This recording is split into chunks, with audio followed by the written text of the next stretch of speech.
आदम को परमेश्वर ने जब बनाया तो आदम को बनाने के लिए परमेश्वर ने भूमि की मिट्टी लिया, भूमि की मिट्टी से रचा। तो इसका मतलब वो एक कुमार था। यिर्मयाह में लिखा है कि वो कुमार है ना। और हम गाना भी गाते हैं कि मैं मिट्टी हूँ तू है कुमार, है ना। तो वो एक कुमार है और आदम को उसने बनाया है एक कुमार की तरह। पर हम जब ये पढ़ते हैं कि स्त्री को बनाने के लिए परमेश्वर क्या किया, आदम को भारी नींद में डाला, फिर उसको कट किया, एक डॉक्टर बनाए, एजुकेट। कुमार बनने के लिए कोई पढ़ाई लिखाई की जरूरत नहीं है, खुद बना सकते। पर एक डॉक्टर बनने के लिए एजुकेट होना बहुत जरूरी है ना। पर स्त्री को बनाने के लिए परमेश्वर ने पहले बेहोशी का इंजेक्शन दिया, फिर उसको चीरफाड़ किया, फिर उसमें से निकाला, फिर उसको परमेश्वर ने हवा बना दिया, मतलब एक स्त्री बना दिया। आज तो हम देखते हैं कि पैदा होते हैं, पर हम जब शुरुआत शुरू करते हैं तो हमने देखा कि परमेश्वर ने स्त्री को आदम में से ही निकाला है। परमेश्वर ने निकाला है और क्या बनके, परमेश्वर ने एक डॉक्टर बनके स्त्री को निकाला है। तो हमारा भी एक मेन रोल है। आज ये नहीं लोग कहते, बहुत सी स्त्रियां कहती है मैं क्यों घर का काम करूं, पर परमेश्वर ने कहा है कि मैंने तो तुम्हें आदम की मदद करने के लिए भेजा है। अगर उनके गंदे कपड़े हो तो तुम्हें धोना पड़ेगा, क्योंकि तुम सहायक हो। तुम ये नहीं कह सकती हो कि मैं नहीं करूंगी, क्योंकि परमेश्वर ने तुम्हें बनाया इसलिए। अगर आप घर संभाल रहे हैं तो कोई बड़ा काम नहीं कर रहे, क्योंकि परमेश्वर ने आपको सहायक बनाया है, मददगार। आप बच्चों को मदद कर रहे हैं, सपोर्ट कर रहे हैं। पढ़ाई अगर आप आशीष को नहीं पढ़ाएंगी भाभी तो ये फेल हो जाए। तो मदद करने के लिए हर लेडीज, हर एक बहन तैयार होना चाहिए, क्योंकि परमेश्वर ने जो काम आपके लिए रखा है, जिस कारण से आपको बनाया गया है, किस कारण से, एक सहायक के लिए, हेल्प के लिए, मदद के लिए, वो आपके अंदर होना चाहिए। अगर आपके अंदर ये गुण नहीं है तो आप परमेश्वर का काम नहीं कर सकते। मैं आपको ये बताना चाहती हूँ कि हम कितने स्पेशल हैं। कोई बहन ये ना समझे कि हम बहुत कमजोर हैं। भाई लोग भी प्रचार कर सकते हैं, भाई लोग, और हम भी कर सकते हैं। हम भी, अगर आदमी आगे बढ़ रहा है ना तो औरत भी सपोर्ट करती है। प्रार्थनाओं के द्वारा लोगों को अगर आदमी पुलपिट पर खड़े होकर लोगों को बता रहा है, पर पीछे जो लोग क्या हो रहा है वो एक लेडीज को पता होना चाहिए। घर में बच्चे कहाँ जा रहे हैं, ये एक लेडीज की जिम्मेदारी है, वो पता रखे कि मेरे बच्चे कहाँ जा रहे हैं, मेरे बच्चों की अच्छी संगति है ये। क्यों? क्योंकि एक स्त्री की जिम्मेदारी है। परमेश्वर ने मददगार भेजा है, हेल्पर भेजा है आपको। आप अगर अपने पति की मदद नहीं कर रहे तो आप परमेश्वर का काम नहीं कर रहे। आपको अगर परमेश्वर का काम करना है तो आपको परमेश्वर के हिसाब से चलना होगा। हालेलुया। मेरे साथ निकाल लीजिए नीति वचन 14 में 1 में लिखा है कि हर एक बुद्धिमान स्त्री अपने घर को बनाती है। हालेलुया। लिखा है हर एक बुद्धिमान स्त्री, नीति वचन 14 का 1 में लिखा है हर एक बुद्धिमान स्त्री। बुद्धिमान बनना बहुत जरूरी है। सहायक तो आप है, वो मैंने आपको बता दिया, पर अगर आप बुद्धिमान नहीं है तो आप अपने घर को नहीं बना सकते। पढ़ दीजिए। हर बुद्धिमान स्त्री अपने घर को बनाती है, परंतु भला मनुष्य आप संतुष्ट होता है। नहीं, पर मूढ़ स्त्री उसको अपने हाथों से ढा देती है। अरे 14 के 1। हर बुद्धिमान स्त्री अपने घर को बनाती है, पर मूढ़ स्त्री उसको अपने ही हाथों से ढा देती है। हालेलुया। इसमें वचन कह रहा है कि हर बुद्धिमान स्त्री, अगर आप बुद्धिमानी से घर नहीं चला रहे हैं, आपको बिल्कुल भी परवाह नहीं है आपका बच्चा कहाँ जा रहा है, क्या कर रहा है, आपको बिल्कुल भी कोई केयर ही नहीं है कि आप भी बच्चों को मैनर्स नहीं सिखा रहे कि चर्च में किस तरह से बैठना है, भाई बड़ों से किस तरह से बात करनी है, तू करके बात कर रहा है, कोई कहाँ बोलना है कहाँ नहीं बोलना है। आप ही अगर बच्चों को मैनर्स नहीं सिखा रहे हैं तो वचन क्या कह रहा है कि वो मूढ़ स्त्री है और वो अपने घर को खुद ही ढा रही है। बाद में क्या कहेंगे, ये एकदम निकम्मा बन गया। किसकी गलती? दूसरे की गलती नहीं है भाई, गलती तुम्हारी है। वचन कह रहा है कि हर बुद्धिमान स्त्री घर बनाती है। घर मतलब मकान नहीं बनाने के, घर बनाने के लिए घर में माँ बाप भी होते हैं, सास ससुर भी होते हैं और बच्चे भी होते हैं, पति भी होता है। हमें 3 लोगों को संभालना होता है, घर भी संभालना है, पति को भी संभालना है, पति के माँ बाप को भी संभालना है, बच्चों को भी संभालना है। 4 जिम्मेदारी स्त्री को होता है। और अगर वो स्त्री बुद्धिमानी से इन सबको नहीं चलाए तो क्या बन जाएगा, वो घर तो बर्बाद हो जाएगा। बाद में ये मत कहना ये बच्चे मेरे बिल्कुल बर्बाद हो गए, बेकार हो गए, निकम्मे निकले। ऐसे शब्द आजकल माँ अपने बच्चों को निकालते। पर वचन क्या कहता है, तू अपने जीभ से, हमारे जीभ में ही, हर एक स्त्री के पुरुष के जुबान में ही सामर्थ्य है। क्या हमें बोलना है ये हमें देखना पड़ेगा कि हम अपने बच्चों के लिए अच्छी बातें निकाल रहे हैं कि तू बहुत आशीष होगा, तू बहुत ब्लेस्ड होगा, तू बहुत आगे बढ़ेगी, तू अच्छी प्रभु की दासी बनेगी, तू अच्छा एक प्रभु का दास बनेगा। क्या आप अपने बच्चों को ऐसी बातें सिखा रहे हैं? क्या ये मूढ़ स्त्री की तरह तू बर्बाद हो जाएगा, तू नालायक है, तू कुछ जिंदगी में कर ही नहीं सकता? क्या हम ये शब्द सीख रहे? हम दुनिया से अलग है तो हमारी बातें भी दुनिया से अलग होनी चाहिए कि नहीं? बिल्कुल होनी चाहिए। अगर नहीं हो रही है हमारी बातें दुनिया से अलग तो हम परमेश्वर की बेटियां नहीं है। क्या हम है? परमेश्वर के गुण हम में दिख रहे हैं? हम वही बेटियां है जो बाहर है, छोटे छोटे कपड़े पहन के घूम रही है, किसी का रेप हो जा रहा है, किसी का कुछ हो जा रहा है, किसी कुछ हो रहा है, किसी का घर चल ही नहीं रहा, एक ही महीने में डिवोर्स हो रहा है। क्यों? क्योंकि घर नहीं चला पा रहे। क्यों? माँ ने शिक्षा नहीं दिया होगा उसको। बाइबल कहती है कि बुद्धिमान स्त्री, है ना, बुद्धिमान स्त्री अपने घर को बनाती है, हालेलुया, और मूढ़ स्त्री अपने हाथों से उसको ढा देती है। पर आपको भी देखना है कि मैं बुद्धिमानी से अपने घर को चला रही हूँ या नहीं चला रही हूँ। यहाँ बैठे हुए छोटी लड़कियां हो, वो भी कल को बड़ी होकर अपने घर बनाएगी, उनको भी ये सीखना चाहिए कि परमेश्वर कलम हमारे लिए क्या कहता है, हमें किस तरह से अपने घर को बनाना चाहिए। और बड़े लोगों के लिए भी यही बात है कि अपने घर को, अपने बच्चों को खुदा में लगाना है, परमेश्वर में चलाना है, अच्छी शिक्षा देनी है ताकि बाहर वाले उस पर दोष ना लगाए। क्या आपको अच्छा लगेगा कि बाहर वाले उनको कहें किसका लड़का है ये, बड़ा बदतमीज है? अच्छा लगेगा माँ बाप को ये बातें सुनने में? नहीं लगेगा ना। पर जरूरी है कि हम ये बातें सीखें, हालेलुया, क्योंकि परमेश्वर का वचन हमें ये बात सिखाता है, हालेलुया। मेरे साथ निकाल लीजिए नीति वचन, उसका 31, उसके 31 का 28 में पढ़ेंगे, 28 से 29 पढ़ेंगे। पुत्र उठकर उसको धन्य कहते हैं, उसका पति भी उठकर उसकी ऐसी प्रशंसा करता है। इसमें लिखा है कि उसके पुत्र भी, अगर हम अच्छे काम कर रहे हैं, बुद्धिमानी के साथ घर बना रहे हैं, तो वचन क्या कह रहा है, उसके पुत्र भी क्या कहेंगे, उठ कर उसको धन्य कहेंगे। मम्मी तुम्हारी जैसी मम्मी नहीं है, तुमने हमें आज ये संस्कार दिए, इसी वजह से हम यहाँ खड़े हैं, तुमने हमें ये सिखाया, इसी वजह से हम हमारे आसपास के लोग तारीफ करते हैं, यार तुम्हारे जैसे बच्चे नहीं देखे, कभी मुंह से गाली नहीं दी सुना, जो बोल दिया वही कर देते हो, एकदम रिस्पेक्ट लोगों की इतनी देखो। बाद में वही बच्चे आके किसको कहेंगे, माँ को बोलेंगे, क्या कहेंगे, माँ तुम्हारी जैसी मम्मी नहीं है जिसने हमें एक अच्छी शिक्षा दी है, हालेलुया। इसमें लिखा है उसके पुत्र उठकर उसको धन्य कहते हैं, उसका पति भी उठकर उसकी ऐसी प्रशंसा करता है। पति की प्रशंसा बहुत जरूरी है।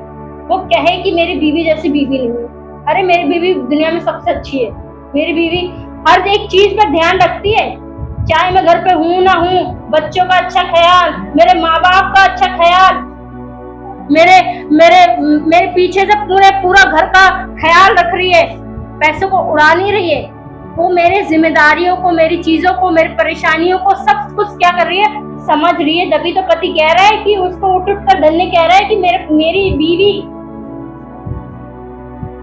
तो जरूरी है कि हम ये बातें क्या करें, सीखे।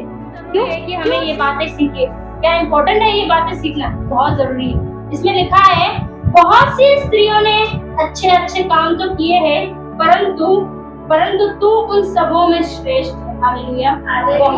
बहुत सी स्त्रियों ने बहुत से काम किए होंगे, बहुत से अच्छे काम किए होंगे, पर अगर आपको परमेश्वर ये बात कहे कि तू उस सब में श्रेष्ठ है, तो क्या ये बहुत बड़ी बात है।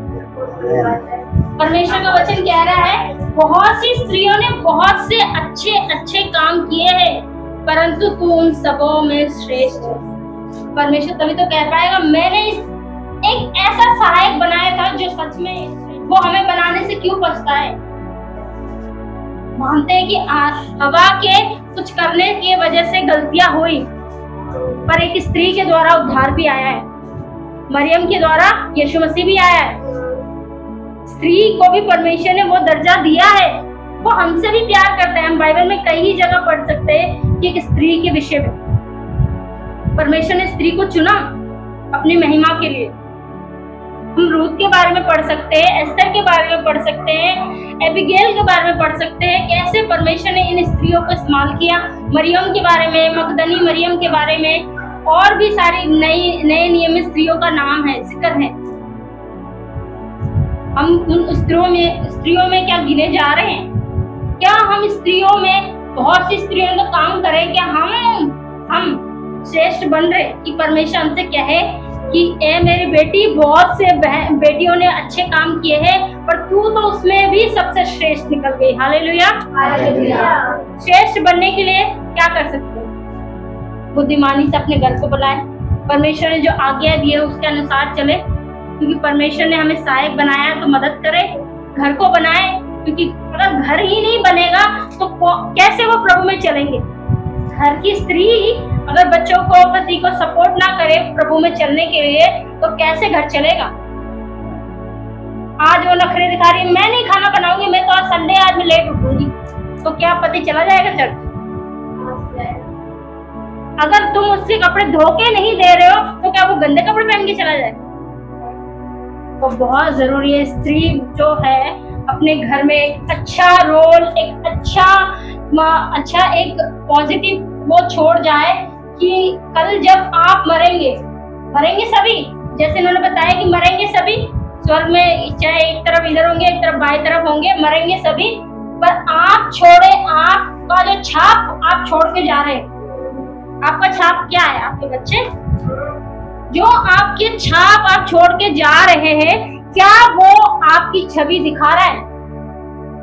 अगर आप खराब है तो आपके बच्चे भी खराब होंगे, ये क्योंकि परमेश्वर का वचन कहता है कि जो बीज तूने बोया है वो ही काटेगा। अगर तूने खराब बोया है तो खराब ही होगा, और अगर तूने अच्छा बीज बोया है तो अच्छे बच्चे भी होंगे।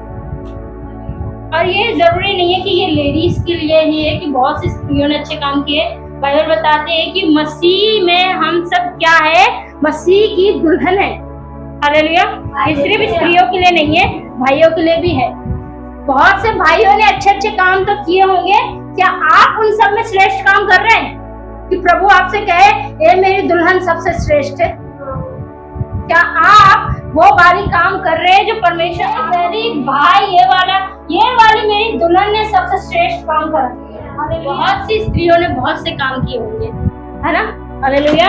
और मैं बीते दिनों रूथ की किताब पढ़ रही थी और मैं देख रही थी कि सच में बहुत सी स्त्रियों ने बहुत से काम तो किए, पर रूथ ने जो काम कर दिया वो कोई नहीं कर पाता। हालेलुया। हम निकाल लीजिए रूथ की किताब, रूथ उसका पहला अध्याय, उसके 15 से पढ़ेंगे। उससे पहले मैं बता दूं कि रूथ एक मोआब के देश से आई हुई लड़की है, जो मोआबी परमेश्वर के घर में, परमेश्वर के कौम में बिल्कुल अलाउ नहीं है। वो परमेश्वर का कौम नहीं है, परमेश्वर की प्रजा तो इजरायली है, रूथ नहीं है। पर किस तरह से रूथ ने अपनी जिंदगी को परमेश्वर के मुताबिक बनाया, किस तरह से वो ऐसी स्त्री बन गई जो परमेश्वर कहना पड़ा परमेश्वर को कि बहुत सी स्त्रियों ने बहुत अच्छे काम किए होंगे, पर रूथ तूने ऐसा काम किया कि तेरा नाम पे ही किताब लिख दी जाए। हालेलुया। हालेलुया। ये क्या है? एक जिंदा कलाम में रूथ का नाम है, एक जिंदा पुस्तक में परमेश्वर के वचन में रूथ का नाम दिया गया है। क्यों नाम दिया गया है? क्योंकि रूथ ने एक ऐसा काम कर दिया जो हम कभी कर ही नहीं पाते। रूत एक गैर कौम से आई, मसीह नहीं है वो, गैर कौम से आई हुई है और वो एक मसीह परिवार में शादी होके आ गई है और परमेश्वर के उसमें आ गई है। सिर्फ इतना ही नहीं कि आ गई है, उसने परमेश्वर को अपना भी लिया। हालेलुया।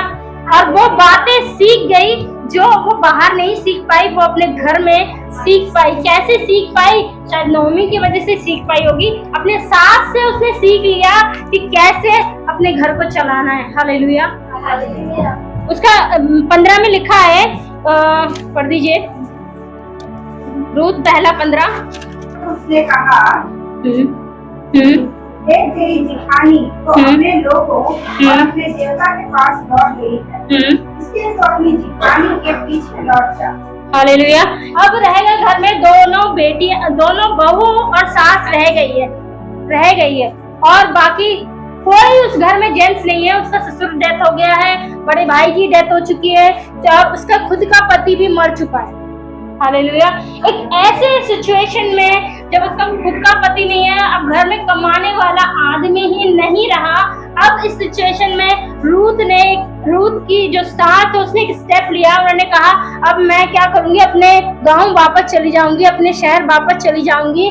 तो एक काम कर, तेरी जिठानी तो क्या कर चली गई है, तो उसने बोल दिया कि तू फिर से शादी कर लियो, जैसे अपने माँ बाप के पास फिर चली जाइए, क्योंकि कोई उम्मीद तो है नहीं, बच्चे है नहीं, अभी शादी हुई है और पति मर चुके हैं, अब कोई उम्मीद नहीं बची है।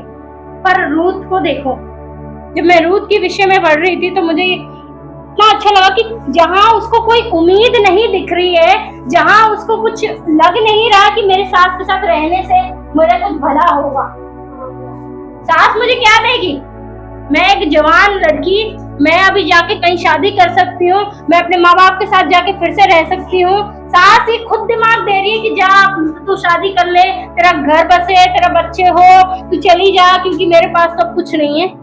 पर उस समय में वो एक स्टेप ले रही है। क्या कह रही है? उसके 16 बात में पढ़े, बोली मुझसे यह विनती न कर कि मुझे त्याग या छोड़ कर लौट जा, क्योंकि जिधर तू जाए उधर मैं भी जाऊंगी, जहाँ तू टिके वहाँ मैं भी टिकूंगी, तेरे लोग मेरे लोग होंगे और तेरा परमेश्वर मेरा परमेश्वर होगा। आमीन। आगे, जहाँ तू मरेगी वहाँ मैं भी मरूंगी और वहीं मुझे मृत्यु दी जाएगी। यदि मृत्यु छोड़ और किसी कारण मैं तुझसे अलग हो जाऊं तो यहोवा मुझसे वैसा ही वरन उससे भी अधिक करे।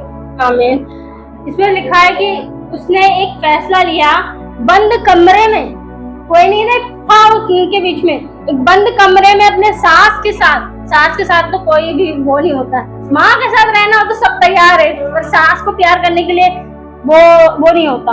पर वचन, मुझे लगता है रूत को ये बात पता होगा कि परमेश्वर का वचन कहता है कि अपने माता पिता से प्यार कर कि तब तुझे तेरी आयु बढ़ेगी।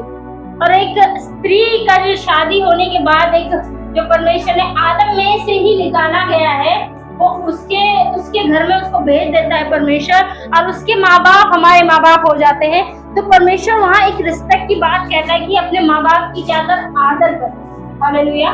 अपने माँ बाप की आदर करना, अपने सास ससुर का आदर करना बहुत जरूरी है, बहुत जरूरी है। अगर आप घर में अपने मम्मी को प्यार कर रहे हैं, अपने पापा को प्यार कर रहे हैं, कोई बड़ी बात आप नहीं कर रहे, परमेश्वर का वचन कहता है तू अपने भाई ही को नमस्कार कर रहा है तो कौन सा बड़ा काम कर रहे हैं। हर बेटी अपने माँ बाप को प्यार करती है, कोई बड़ा काम आप नहीं कर रहे। श्रेष्ठ बनने के लिए रूत ने एक स्टेप लिया है। क्या लिया है? उसने अपने सास का उस कदम पर साथ दिया जब उसके सास बिल्कुल अकेली थी, ना उम्मीद था, कोई उम्मीद नहीं थी, कोई आशा नहीं था उसके सास के पास कि वो उसे खिला भी सके। पर एक रूत ने एक स्टेप लिया कि उसके परमेश्वर को भी उसने अपनाया और अपनी सास को भी उसने अपनाया। वो एक बंद कमरे में कह रही है, हमें लग रहा है कि हम बंद कमरे में कुछ भी कह रहे हैं तो कोई नहीं सुन रहा, पर परमेश्वर आपके हर एक बातों को सुनता है। पर रूत ने जब ये स्टेप लिया तो इसमें लिखा है कि जब वो ये बातें कर रही थी कमरे के अंदर अपने साथ, जब उसकी सास ने देखा कि ये मेरे साथ चलने के लिए पक्की है, इसने मजबूती बना ली है कि अब मैं वो इजराइल में जाऊंगी। अब एक गैर कौम की औरत परमेश्वर के उस जगह में जाने के लिए तैयार हो गई जहाँ उसके पास कुछ नहीं है, उसके लोग नहीं थे, उसके रिश्तेदार नहीं थे, पर उसने सब कुछ छोड़ दिया। आगे हम पढ़ेंगे तो उसने, अगर हम इसके 2:11 पढ़ेंगे तो इसमें लिखा है, बोआज ने उत्तर दिया, जो कुछ तूने अपने पति के मरने के बाद अपनी सास के साथ किया। पति के साथ तो हर कोई भलाई करता है, पर उसने क्या किया, अपने सास के साथ किया। और तू किस प्रकार अपने माता पिता और जन्मभूमि को छोड़कर ऐसे लोगों में आई है जिसको तू पहले से ना लिया। उसका एक डिसीजन उसके आशीष का कारण बना। इसमें लिखा है, परमेश्वर तेरे कार्य का फल तुझे दे और इजराइल का परमेश्वर यहोवा जिसके पंखों तले तू शरण लेने आई है तुझे पूरा बदला दे। हालेलुया। रूथ को नहीं मालूम था, रूथ नहीं जानती थी कि उसका आगे, उसका जो उसने किया है, जो वो कर रही है, उसका क्या परिणाम होगा। ऐसे हम भी नहीं जानते कि जो मैं कर रही हूँ उसका प्रभाव मेरे बच्चों पर, मेरे घर पर, मेरी आने वाली पीढ़ियों पर क्या पड़ेगा, ये हमें नहीं पता। पर अगर आप परमेश्वर के वचन से ये बात सीखे कि आप अगर अच्छा बीज बो रहे हैं, अच्छा काम कर रहे हैं, तो रूथ को नहीं मालूम था, कई साल बाद रूथ की किताब लिखी गई है। रूथ को नहीं मालूम था। आज रूथ देख रही होगी आसमान से, तो पीढ़ी दर पीढ़ी, जितनी पीढ़ी आ रही है, पीढ़ी दर पीढ़ी रूथ का नाम लिया जा रहा है। क्या आप ये चाहते हैं कि आपके मरने के बाद ये कहा जाए कि वो औरत इतनी प्रभु में इतनी स्ट्रांग थी, उसने क्या अपने बच्चों को शिक्षा दी है, क्या उसने अपने पति को बढ़ाया है? क्या आप ऐसी स्त्री बनना चाहते हैं जो अपने घर का नाश करने वाली हो? कोई नहीं चाहता, है ना?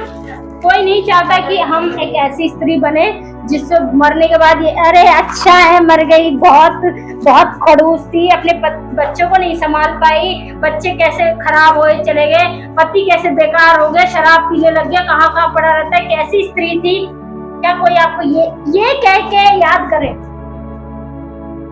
आपको ये सोचना है, ये डिसीजन आपका है, खुद का है कि मैं कैसी स्त्री बनना चाहती हूँ,